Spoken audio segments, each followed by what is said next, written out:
अरे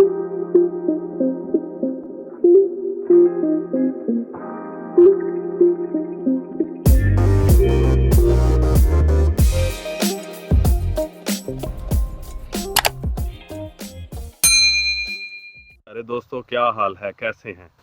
मैं हूं डॉक्टर ज़हूरुल इस्लाम शाहिद और आप देख रहे हैं मेरा चैनल होम्योपैथी एंड हेल्थ।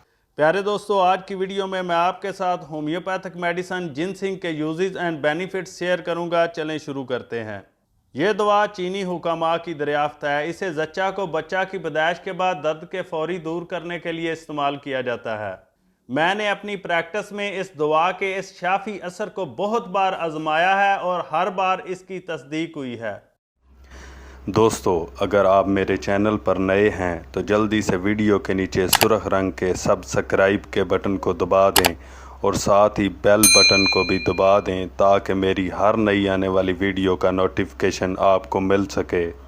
ये दवा लंगड़ी के दर्द, अरकुनसा और वजअल मुफासिल और कमर दर्द के लिए भी अक्सीर है। दर्द के अलावा अगर पेशाब की हाजत भी बार बार हो और इसके साथ जमा की तहरीक हो तो ये दवा और भी मुफीद साबित होगी। जिनसिंग जिस्म से थकावट का एहसास दूर करके बदन में अजब हल्कापन और मुस्तदी पैदा कर देती है। जोड़ों की अकड़ाहट रफा करके इनमें कुदरती लचक बहाल करती है। मैं इसे खेल कूद और वर्जिश में हिस्सा लेने वालों में थकान और मांदगी दूर करने के लिए अक्सर इस्तेमाल करता हूँ। कसरत जमा की वजह से अगर जिस्म में अकड़ाहट और कमर दर्द लाहक हो गया हो तो जिनसिंग ज़रूर इस्तेमाल करानी चाहिए। 2 से 5 कतरे मदर टंक्चर पानी में मिलाकर दिन में 3 बार